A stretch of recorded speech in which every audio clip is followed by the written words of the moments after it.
Everyone, welcome to today's webinar. We are going to be talking all about the media industry and the impact from the coronavirus.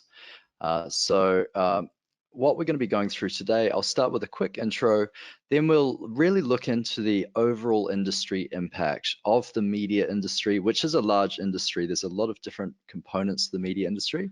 We'll also do a social scan. So we'll actually look in live into what people are saying online about the media industry and different facets of that industry. Then we're going to talk through key challenges, and then tactical response. So how can media ecosystem organizations respond immediately and adapt to the coronavirus? And then how can they thrive? What are some ways they can actually become very successful out of this? And then we'll allow some time for questions at the end. This webinar is going to be recorded and will be posted on our AF Digital YouTube channel at the end of this. So for those that don't know me, my name is Robin Leonard. I'm the CEO and co-founder of AF Digital. I'm 6-time Salesforce certified. I'm currently on my learning journey. I'm doing a non-profit cloud consultant cert at the moment, and I've got many more that I want to knock off this year. Prior to doing this business, my professional background was a business analyst. So shout out to all the BAs out there. And really, I worked with IBM and then prior to that with Vodafone for quite a while, and a few other organizations, really focused on that business analysis career path, which is a functional career path, and led me to where I am today. My interests are the future, business transformation, and skateboarding, although I don't really get out much. And I tweeted New South Wales Police and they haven't replied to tell me if it's illegal or not. Surely it's exercise, right? So our business, AF Digital, we're a trusted Salesforce partner. We're a Salesforce Gold consulting partner. We're also a Salesforce.org registered partner, and we're really known as a multi-cloud partner across sales, service, marketing, and community. And our value proposition is really around the advisory. So we can help with guidance around CX marketing and technology, but also with rapid installations of your Salesforce technology. And that allows you to get value quickly from the platform. And then we also have a managed service program called TeamX, which is a hybrid of marketing and technology services. AF Digital are also on the Salesforce Partner Advisory Board for Marketing Cloud. So we sit alongside Accenture, Deloitte, Publicis, some of these really amazing large organizations, which is a really great honor for us as a small company. Okay. And we also work across industry. So we've got a really good experience across a lot of different use cases. We've had a particular focus in the media industry as well across the years. And so that's really, I guess, kind of allows us to talk to it from multiple angles. Great. All right. So let's jump into the industry impact. So as I started doing this research, the first part of it is always, what is the media industry? What makes it up? What defines it? And I've kind of grouped it into groupings. You can see a bit of a break here.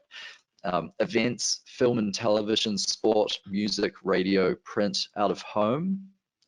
And then as we go down, gaming, podcast, webinar, YouTube, Netflix, Spotify, and then advertising. And I kind of, in my head, I just started to kind of group them as, this is what I think of as traditional media. This is what I think of as more modern media. And then there's advertising, which is kind of, it has fueled the media game. So that's really the money aspect of it. But then you've got these, I guess these channels or formats. So this is kind of how I see the media industry, and I've taken this throughout the presentation. So this is kind of the same things that we'll be talking about today. So a bit of a recap for those that don't know on COVID-19 is that it's caused a massive spike in unemployment around the world. And the spike in unemployment, it's while it's not really specifically related to the media industry, it has a really big economic impact, which then has a downstream impact to the media industry, because the people that are losing the jobs are the people that are buying the products. So when the people are not buying, the advertisers aren't spending either. And as we just said, the advertisers fuel that ecosystem. Digital news is on the rise. So we can see here, there's actually across February and into March, there's a significant rise in people watching digital news, as you'd expect, right? People are stuck at home and they also really are looking for news because there's so much happening in the world. There's been a big change in advertising revenue. So if, across publishers and programmatic specialists. So the top one is buyers have paused their advertising. Advertising buys are being adjusted as the second one down. And then third is they've asked us to cancel completely. So these are the real impacts that are being faced right now on advertisers or on publishers, is they're actually being asked to cancel, adjust, or pause. So that's having a very real monetary impact. The traditional media as well, we can see it's actually harder affected than digital media. So this is looking at, it's minus 39%, and this is from a buyer perspective. On the right is from a seller perspective in the red. So we see from buyers' perspective, they are spending 39% less on their digital media, 33%, sorry, traditional, 33% less on digital. Whereas from a seller's perspective, they're seeing a 30% impact on their traditional media. So that's a seller like a publisher. Yeah, so it's very interesting. It's like 1/3 pretty much impact, if not more.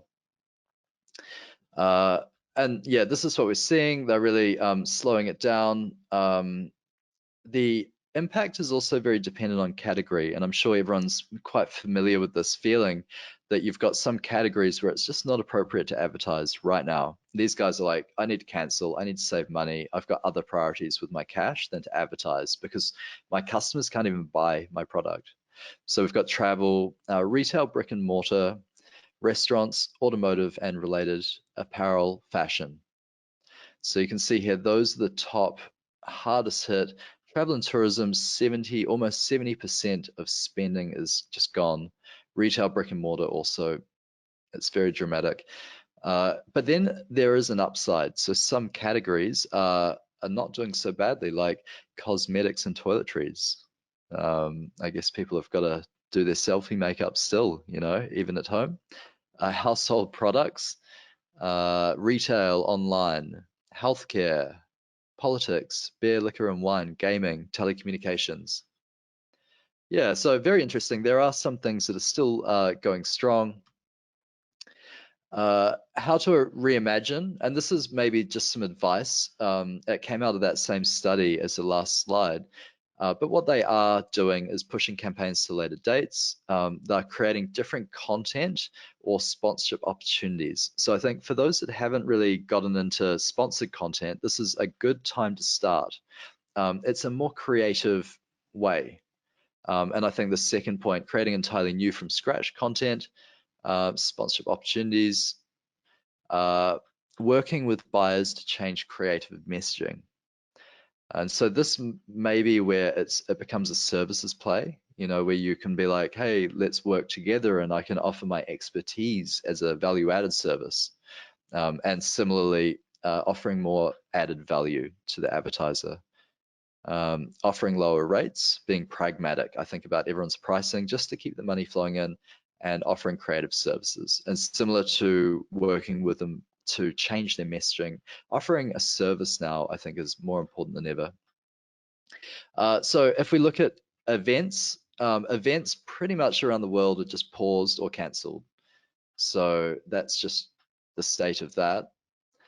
Film and television on shaky grounds, and you've got a lot of these kind of organizations in that industry that were really movie to movie, you know, and they didn't necessarily, they can't support themselves for a fixed period. It's really peaks and troughs. And if you're not in a peak or just out of a peak, then you're in a trough. So I think it's really, and this is maybe not even just the media industry, this is all industries, is if you were already on a shaky ground at the start of COVID-19, it's going to be a lot harder to withstand.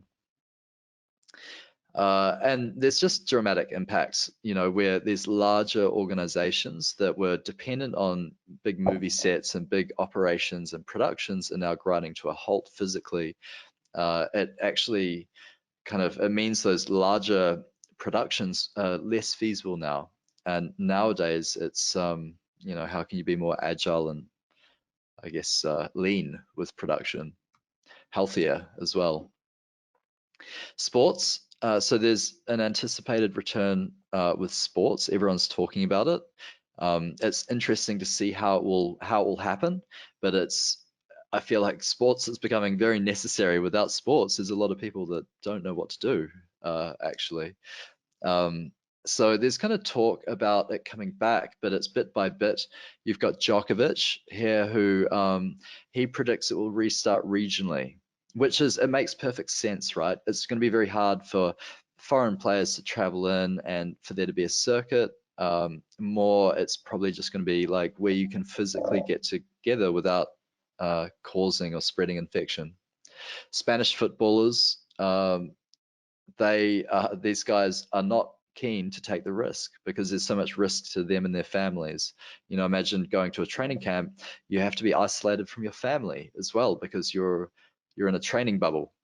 So yeah, there's a lot of considerations for sports coming back online. And kind of in parallel, gaming is on the rise. So what else do people have to do right now except for work, be with their family, and game? It's a really good activity to kind of take your mind off quarantine, I guess. So you've got a lot of investment happening in the gaming space, and that investment should see, it should see a really positive growth in this whole industry after Corona. I think this is gonna be the thing that takes off. AR, VR gaming, all of those things. Uh, so on the right, yeah, I think this is just saying video gaming industry is taking off. But going back to sports, this is also the new sports as well. Think about it. Esports is having a dramatic increase because these people that were fans of sport before, that passion hasn't gone. So they've got to have an outlet.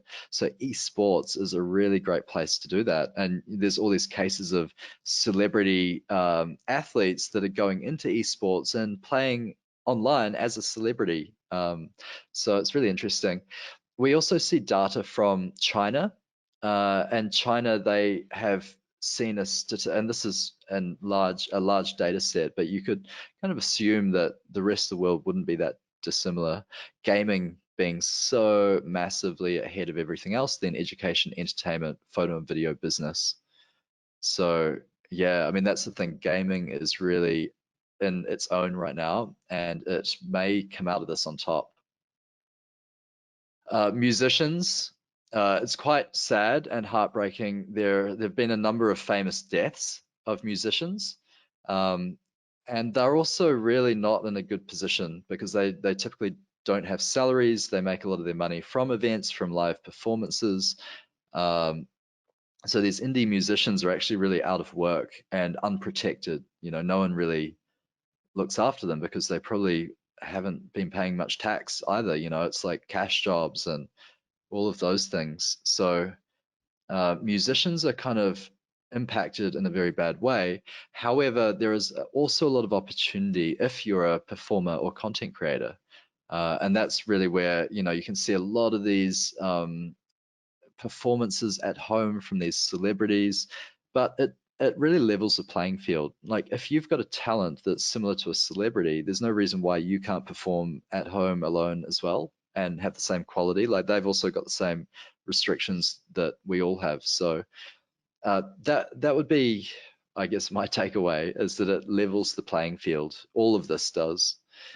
On the right, we've got Apple, who have they have made some support for these indie labels, and I think there's recognition in the industry that someone's got to pay them.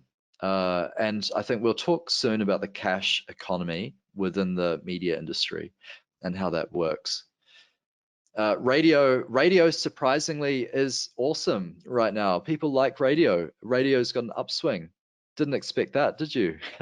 Neither did I. As I did my research, I was like, oh, okay. Surprisingly, people are comforted by radio. They like. I guess it's a social feeling of being part of something that's live and happening. As opposed to just mindless streaming of whatever you want. I get caught in loops of music, but sometimes you just want somebody else to talk to you.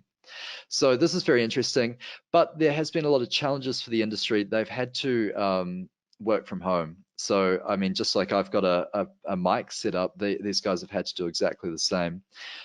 By the way, this mic setup is maybe $100 USB mic with a desk stand. Anyone can do this. Anyone can produce great audio and record on a laptop.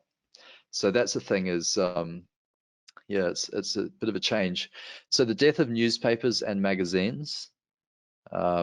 So unfortunately, this is one industry that's really at the mercy of coronavirus. So, I mean, in one part, if you can think about a newspaper, do you want to have a newspaper that somebody else has touched in your home? Like, is that a safe format of news, or would you rather just access it online in your home? So newspapers are just it's almost irrelevant right now. And these guys are also, they run on advertising dollars as well. So for this industry specifically, it's a very difficult time unless they have an online equivalent, and that's hopefully the saving grace. You've got magazines as well. Magazines is also a difficult format with coronavirus. And there's a graph. This graph talks about Swedish magazine study that basically said that ads are cancelled, reduced bookings, and an overall decrease of 28%.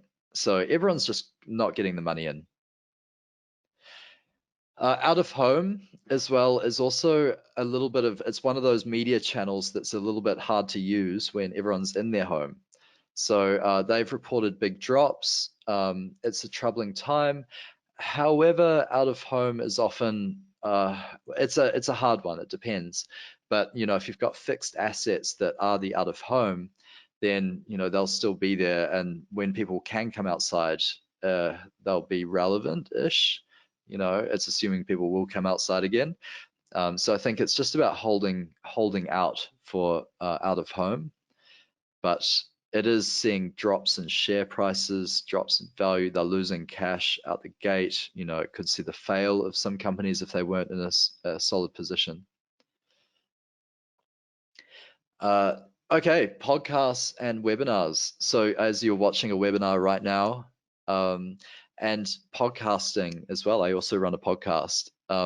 You can see there's a change in interest, and this is Spain, and there's studies all over the world on this, but Spain has a positive increase in people that are listening to society and culture podcasts, whereas the other ones have been flailing a bit.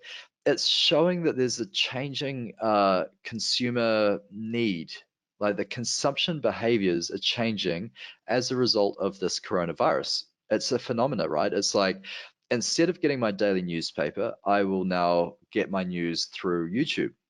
Maybe I never did that before. Maybe I found it just last week when I was like, oh, I've got YouTube on my channel, on my TV. What does that do? And then maybe you just found the news, and then you're like, wow, this is way easier to consume news than reading a newspaper that's probably infected.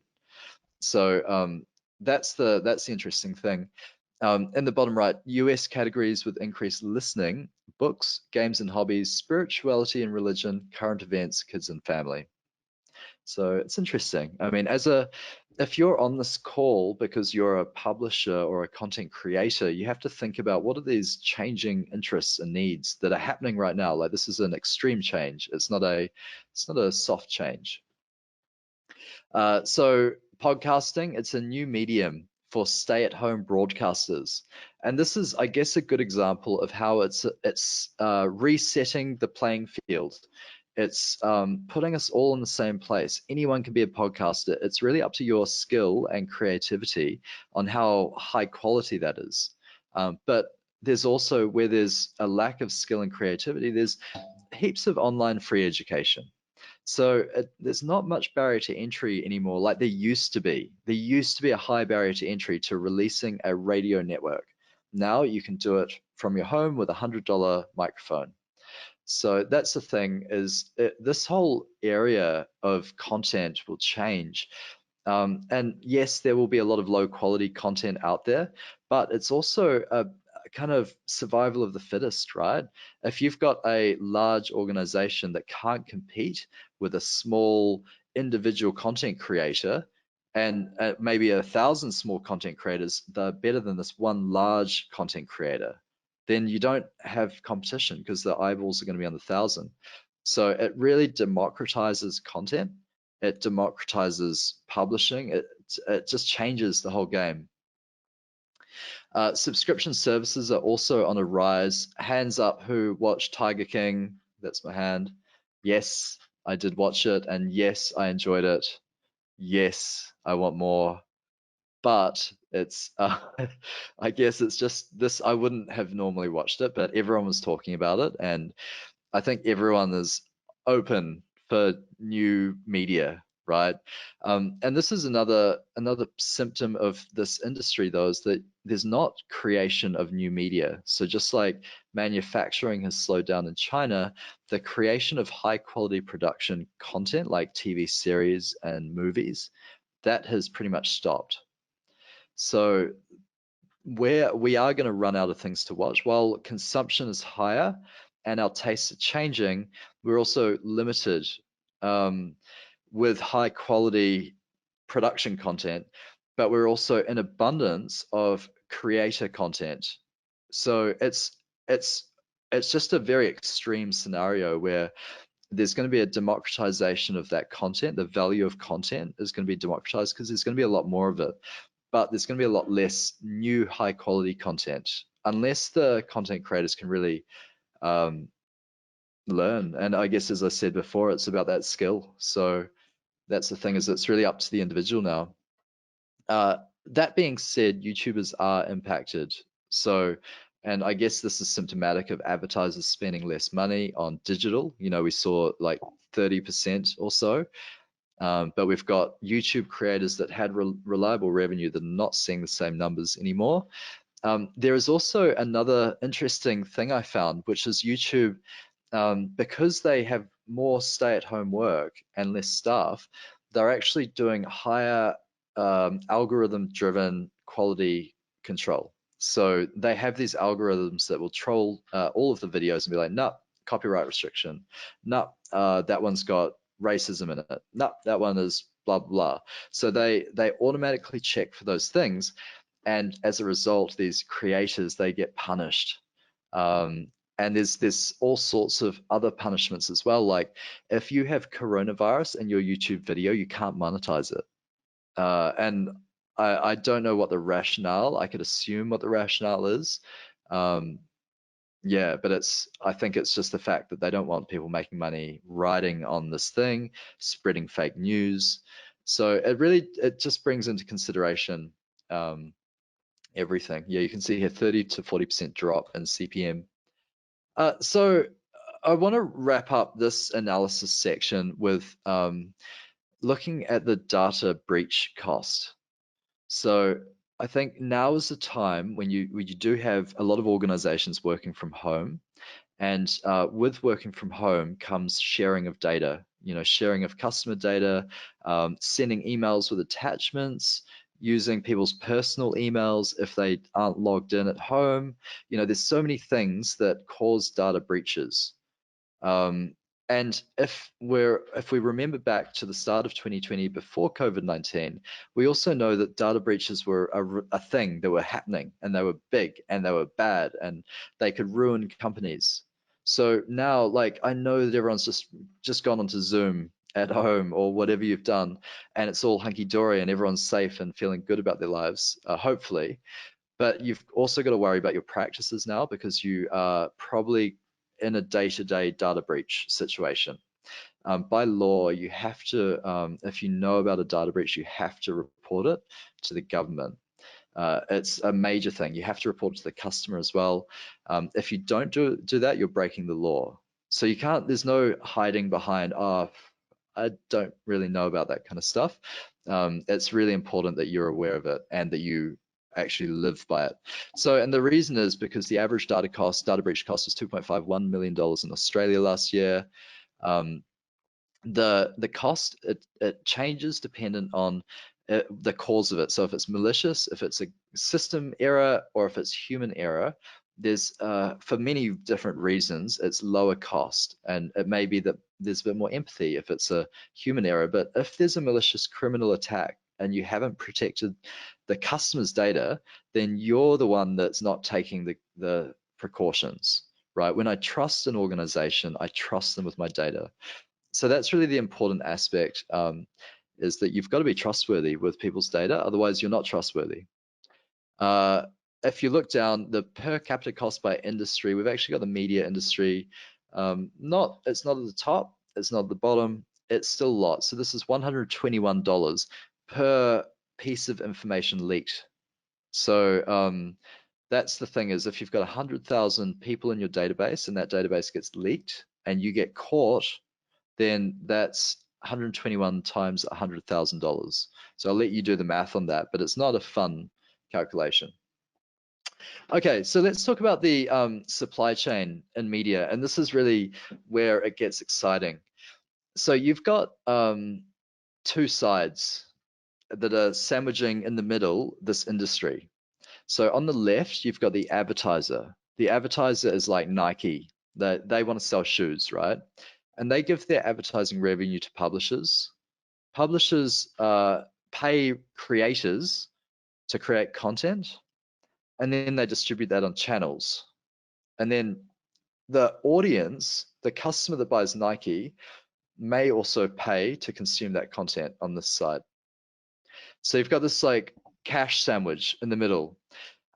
Creators, the poor little creators, because the humans here, like content is an asset. That's a thing, it's an asset, it's not a human. Channel is also an asset, and someone owns those things when they get created. So if I create on behalf of a brand, the brand often owns that content. If I create for myself, then it's my ownership, and maybe I'll sell the rights to a publisher, etc. Right? And then you've got a channel. So if I'm a TV network, like a TV broadcaster, I have a lot of channels that I can put that content on. So there's all sorts of different parts to the supply chain. A channel could also be Spotify or YouTube, where I can get access to it for free, but if I don't want to see the advertiser money or advertiser ads, then I can pay a subscription to have it turned off. So this means that whoever owns this channel is able to get revenue from either source. So if we think about this from a maybe more traditional perspective, you've got a newspaper advertiser. So the newspaper is the publisher, right? These are all the little newspapers on the desk, and they're like, yes, we've got to publish this content through our news channel. And the newspaper channel is it's the content that gets printed, and then it's the distribution of that content physically to those people so that they can view it. So they may subscribe and pay for the delivery of that newspaper, or they may pay to pick up a copy at the local news store or whatever. So that's kind of how it works. The creators in a newspaper context are the writers that work for the publisher, and they produce the content that's really owned by the publisher, and then that's their channel. So you can kind of see how this all works. I've got this green line here linking the audience to the creator, and that's what I think the change is. And this is what was already happening, but because right now the creators are kind of in the sandwich, but they're not directly receiving the cash. So this is really probably the future or another angle. I mean, I think the cash will always flow, but it's more about the creators and that they need other revenue streams. So This shows the whole ecosystem around the customer, and this is a context diagram, so it really allows us to understand from a macro perspective what that ecosystem looks like. So we've got in the middle the audience, right? This is the customer. And so this is looking at the ecosystem from a time of pre-COVID-19. So the customer has a relationship with her bank where she pays her mortgage. She also pays tax to the government who controls inflation. That's that scenario on the bottom. She also has a job as well, and she gets a payroll. So she receives that cash. She pays the mortgage. She pays the tax. She pays her subscriptions. So YouTube, Netflix, Spotify. She pays to get ad-free content. And then those guys also pay the creators a per view fee. So that's kind of how the money flows out into there. She's also got live entertainment. So she loves going to sports games and festivals. And each time she goes, she pays them, and then they pay the performers or the athletes. So it's really the money flowing that way. You've also got, as we go up to the top, you've got magazines. So she may buy magazines and newspapers, and that's all hunky dory. And then she's got the kind of the brand relationship with. So this is Nike again. So she makes purchases directly with Nike. Um, Nike are the ones that are buying the ad space. So Nike are like, I need more advertisers, more audience. I need more customers. I need more purchases. This is what I'm driven by. This number. I need more of that. So they will buy ad space in the print magazines and newspapers. They will also work with media agencies, and the media agencies will organize everything for them. They'll buy the content from content providers if necessary. They'll buy the advertising inventory and plan it out for them. Be like, yeah, guys, don't worry, we've got this integrated marketing, multi-channel ad campaign to release your new shoes this year. It's going to be amazing. They've got radio, they've got billboards, out of home, they've got TV ads, you know, the whole kit and caboodle, plus the digital, YouTube, social ads, search, all of that stuff, display. All of that stuff is happening. These guys are throwing money in to get the attention of this customer so that she buys more. So this is fueling the industry. It's really that all of this money going to these different channels, and then within each channel there's an ecosystem. So you've got, say, if they place on radio, the media agency's like, book it in all year round. We're going to do radio ads with the station, and the radio station gets that revenue. That's how the radio station operates. You know, radio's free. You don't pay for radio to listen, right? That's a really good example of where it's free to the subscriber, to the audience, but there's money flowing through from the other side of the sandwich. So this is really interesting. Whoops. So that's kind of a current situation. This is the ecosystem of her consuming media. Let's look into what's happening now that COVID-19 has struck. So how's this changed? So the kind of green is what's good for her, actually. I've focused it around her a little bit, like when she gets money in, it's good, and when she has money out, it's bad. So let's kind of go around the same order. So she's got her tax payments to the government. It's tax time at the moment in many countries. So this is a bit of a problem for her because at her job, she's had to go down to 2 days per week because it's reduced pay. The job, her industry isn't doing so well. So she's really taken a big hit where that was most of her revenue. She also can't afford to pay her mortgage. So she's increasing debt. And fortunately, though, the government is providing income support. So that is a good thing. She's getting a little bit of extra money in her take-home pay, and that balances out her reduced payment, hopefully. But it's case by case. Not all of her friends have got access to that. You've also got the government doing inflation control, and that is it's really not the focus of today, but that's also red because it's her money as well. You know, she's all of the bailouts they're doing, that's all kind of taxpayer money in reality that's creating a bigger debt crisis for the country. Great. And then not so great. So moving on. So she drops her subscriptions down. So maybe who knows? I mean, maybe she keeps paying. Maybe this increases. Probably will increase. Maybe she'll stop spending in other areas and subscribe to some of these services. She may also drop them down as well. So, um, but either way, you've got these creators that largely can't work like they used to. You know, they used to be very creative. Now they've got their homes and their home setup. So there's maybe they won't have a good time, but they're still getting pay-per-view as well. So there is still revenue coming through. Then with events, so obviously these are all cancelled. You've got performers that are out of work. You've got athletes that are out of work. There's just no good news for them. Um, Also for the events and sports stadiums and providers, they're also having to refund in some cases. So, which is good for the consumer, but bad for them. Whether that's red or green is really up for discussion.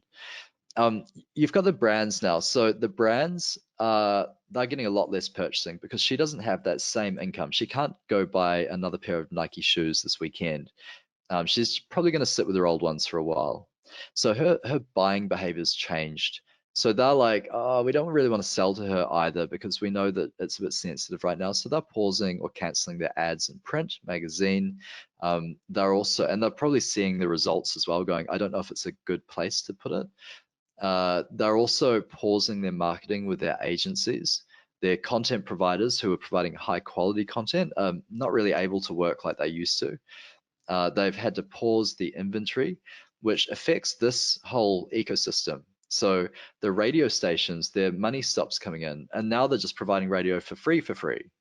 So how does that work? How do they keep in jobs? Uh, ad ad like billboards, they have just no advertising on them. So for the first time in a long time, they're just actually unutilized ad spaces. There's no value in advertising that people won't see, right? Ad sales with television, like the whole TV and film industry is also at a bit of a standstill. So there's no new content getting created. So it's really, why would you pay for ads on reruns as well? So it's a bit of a hard one. That all stops, and then finally you've got paid media, and then we do note that there is a drop in the revenue they are receiving as well, although they are still receiving money technically. So yeah, it's not a great picture for the media ecosystem, but you can see how it all works together though. So let's just very quickly, we will go through and do a scan of Social Studio to see what people are saying live about the media industry. Great, so you should be able to see Social Studio now. This is a workspace I've set up specifically for the media industry. Sorry, for COVID, and I've zoomed in on the media industry. So basically, for those that aren't familiar, Social Studio has publish, engage, and analyze. It's an all-you-can-eat social media management tool from Salesforce. It's really like an award-winning, like high-level enterprise-grade social media management tool. It's very easy to use as well, unlike other enterprise social media management tools. So it's made for the marketer. I'm not going to go through everything, but what I will show you is the social listening. So if we zoom into this a little bit,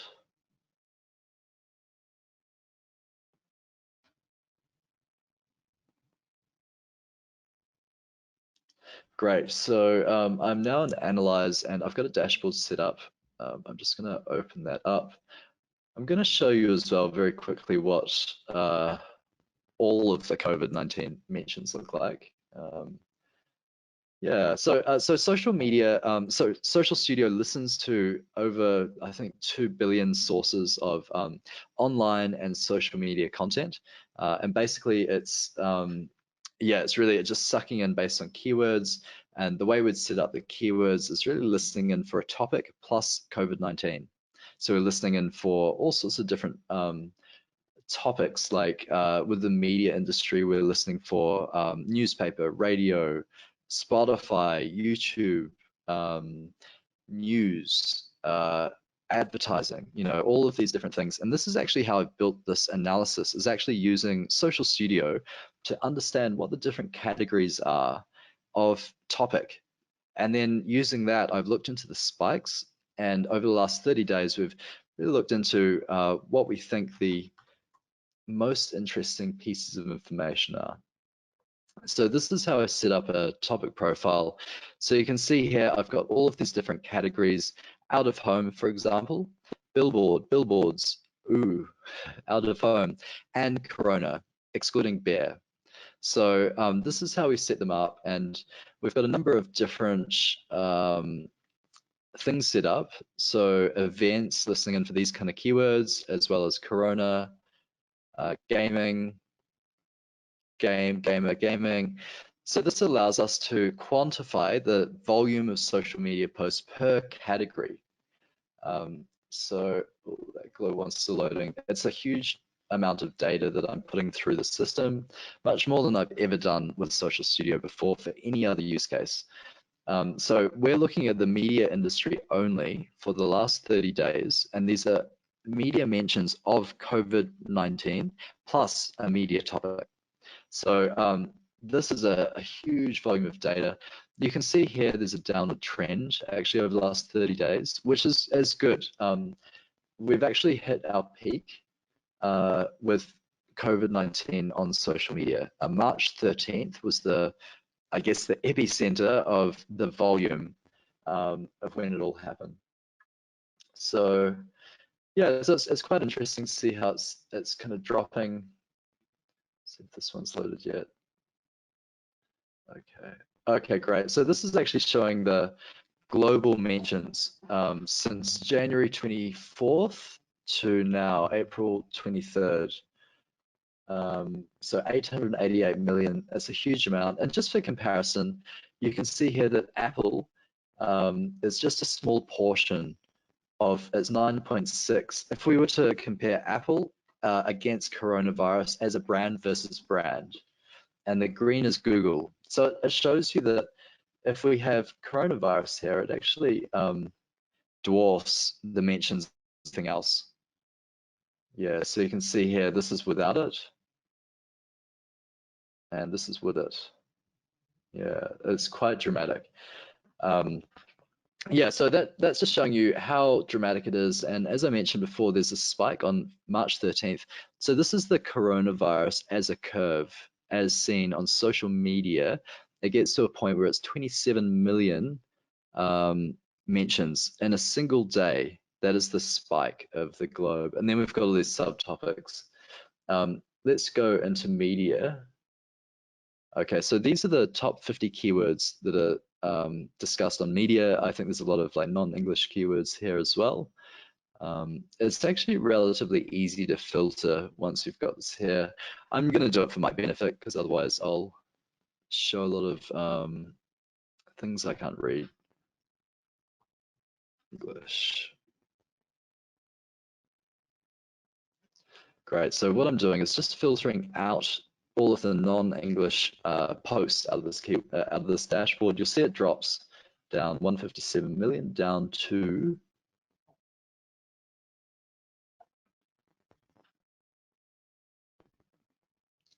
oh, I've just hit reload again. So while that's loading, I'm going to go back to the globe, and you can see here some of the key topics across hospital, Trump, death, testing, face masks, education, quarantine. Yeah, so those are the top things that people are really concerned about with COVID-19.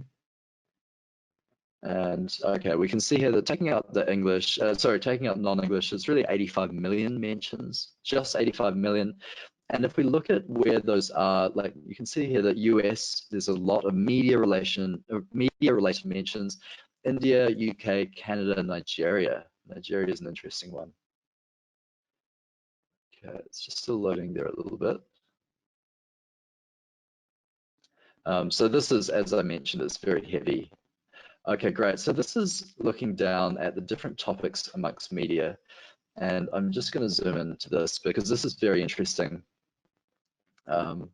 We can see,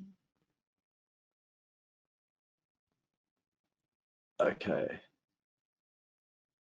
great. So we can see here, media as a topic is the biggest one. But if I remove, then it's really next is television, YouTube, events, film, sport, gaming, and music. So those are the top topics that are talked about. And there's a whole bunch of other topics that we're listening for as well that are not showing here yet, like advertising as a topic, webinars. So that's quite a considerable topic. Podcast as a topic, media radio, media print, Chinese news out of interest, Netflix as a topic, out of home, Spotify, and eSports. Interesting. Okay. So yeah, it's very interesting. These are the top media related topics and in rank almost. And if we look at what those look like over time, you can see here, this is the same diagram except it's on a time scale. So we've got this dark blue at the top. I can remove that and then it should show me everything pop up. Great. So you can see here television in the orange,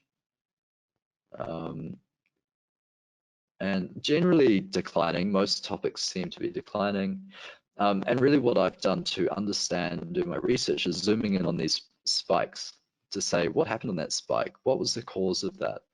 And what you find is it's often there's a huge number of things that cause those spikes in multiple countries. So it's very interesting when things happen together and there's some kind of alignment.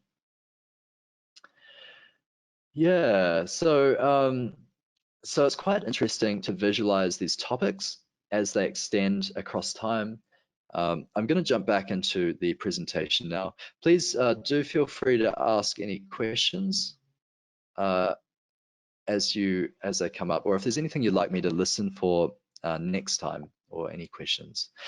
All right, so let's just go through and summarize the key challenges that are faced by the industry. I've listed out 5 key challenges that I suggest are really important challenges that most media or most of the ecosystem need to consider. So number 1 is rapidly changing consumption. So my behaviors yesterday are completely different to what they are tomorrow. Number 2, reduced advertising revenue. So yeah, naturally, as we've discussed, that side of the sandwich is not a happy side. Actually, both sides of the sandwich are not happy. Number 3, content shortage / democratization. So this is, we mentioned before, it's high quality production content is a lot harder to produce. However, there's going to be a lot more of the middle of the road content to democratize everything. So yeah, it's a very interesting parallel, and I'm not sure what will happen at the end of it. Number 4, survival of the fittest. So if you are a part of the sandwich that isn't getting money right now, then you probably won't survive. So what you need to do is get to the part of the sandwich where you can make money. Yeah, that would be my, I guess, my advice on this one. And whether you're a large publisher that has to somehow, if that revenue stopped, if you're, say, a large newspaper that doesn't have an online channel, that's where you're going to run into issues, because right now it's hard. And then finally, number 5, data security. And so while all of this mayhem is going on, this is a silent killer, more silent than Corona in terms of companies, because you're really at the mercy of hackers, and there's an increase in global crime simply because people are out of work. It's natural. They're at home. What else can you do? You can make money by stealing online. So that's really the top 5. I've got a recommendation on a response plan using those top 5 challenges as a kind of a basis. This is my framework, and it's a 3-prong framework. So you respond immediately, you adapt to the situation, and then you seek ways to thrive. So, and if you think about the response, that's immediate. Your adapt is really, okay, what are we going to do during the crisis to weather the storm and make as much money as we can, ideally? And then thrive is what's the future of our business model and how are we going to really do well out of this. So using that same framework, I wash over the challenges and I just think about each challenge in each stage. So if I just go through each challenge first, so changing consumptions. So in respond phase, I jump on trends. If there's a trend, I jump on it. And it's hard to give advice when there's all sorts of different companies in the media industry, but if you see a trend, jump on it. Like try to take advantage of those opportunistic things. This could be your time to become very famous and get a big audience. In the same sense, for adapt, test and learn new mediums and also look for ways to go direct to customer. Try go to the other side of that sandwich and go direct. And then under thrive is really like finding new revenue streams. If you were dependent on advertiser revenue before solely, then you need to look into diversifying your revenue so you're making a bit from multiple places and you're not really dependent on one thing. Number two, reduce advertising revenue. So just be empathetic with how you deal with customers and suppliers and partners because loyalty is going to extend after coronavirus. They're going to remember this. So just do your best there. Also reducing costs. I think every business is becoming lean. And under adapt with a reduced advertising revenue, be pragmatic around how you sell advertising now. Just look for pragmatic pricing models and structures that work for your customers so they can keep paying you. Also future book revenue as well is the key. So once you're out of it, look for deals in the future, and that will give your board and your shareholders confidence that you'll return because you've got future book revenue. And then under thrive for reduced advertising revenue, it's really go direct to consumer as like the key one, like own that consumer relationship. Just like a manufacturer and a retailer, now they need to become B2C, not B2B2C. Number three, content shortage and democratization. So at the start, I mean, depending on who you talk to, under being responsive, just be creative, like be willing to do something totally different that you've never done before. Under adapt is reimagine your content production. So if you do produce high quality content, look for ways of continuing to do so. And also leverage the creator market. There's a big market out there of capable creators that also need money right now, whereas your high production facilities can't be used. So there's other ways of getting to content and maybe new ways that you'll continue doing after this is finished. So I think the whole idea is that you may have been paying a premium before for your content, whereas now it's like it's democratized, it's anyone can produce.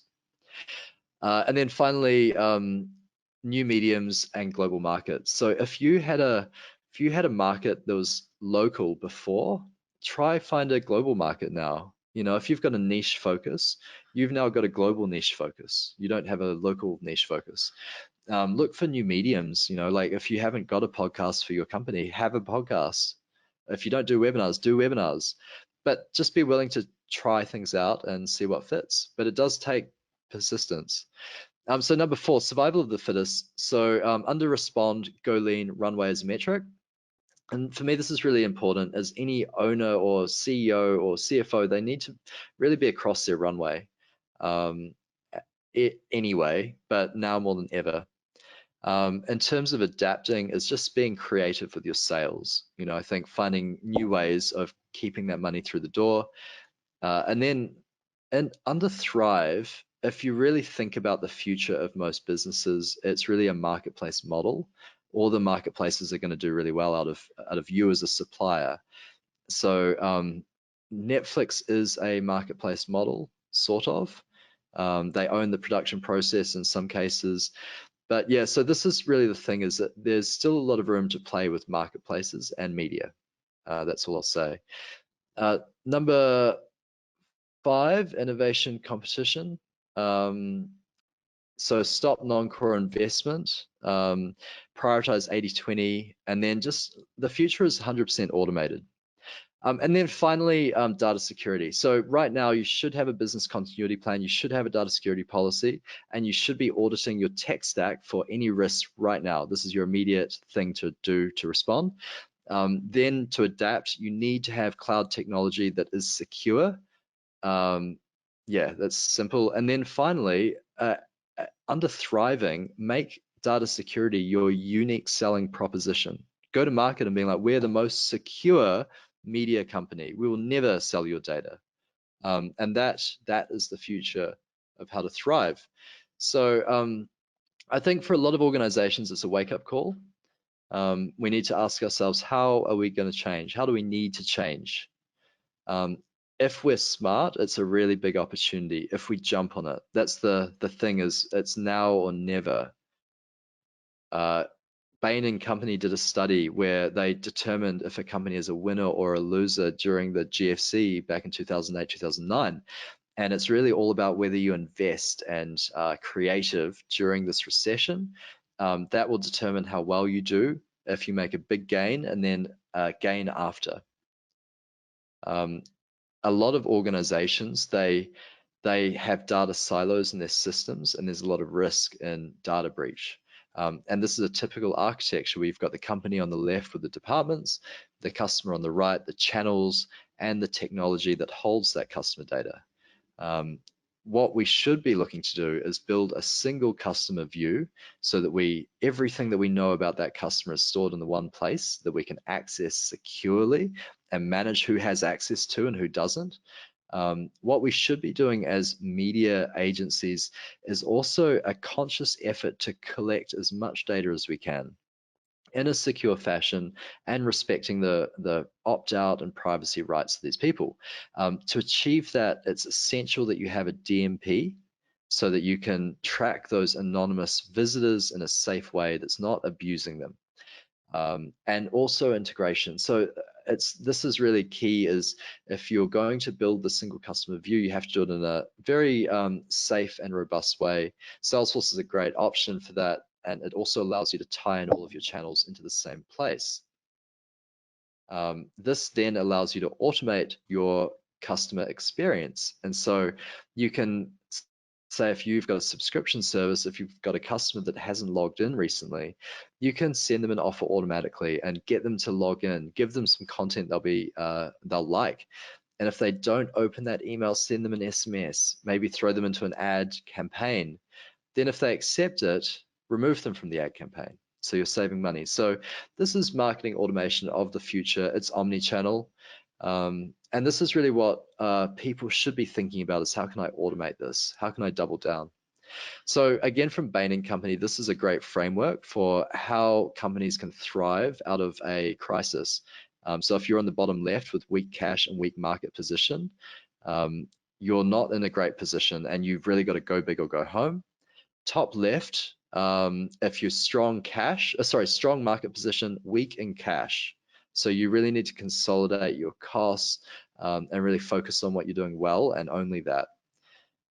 If you're bottom right, you're high in cash, you've got good money, but you don't have good market presence, you can buy and invest in capability. Now is the time to invest, because there's other people that have capability but don't have cash. And then finally, if you're in a strong position, market-wise and cash-wise, then play offense. Now is the time to invest. Great. So just a bit of a recap: respond, adapt, thrive. And then it's really just about being creative. But I mean, I would start thinking about thriving. It's like, what is the future of the business? What's the future business model? How are we doing a marketplace play? How are we automating our process, our internal process, so we have less reliance on large scale man-driven productions, man or woman driven? Great. So any questions?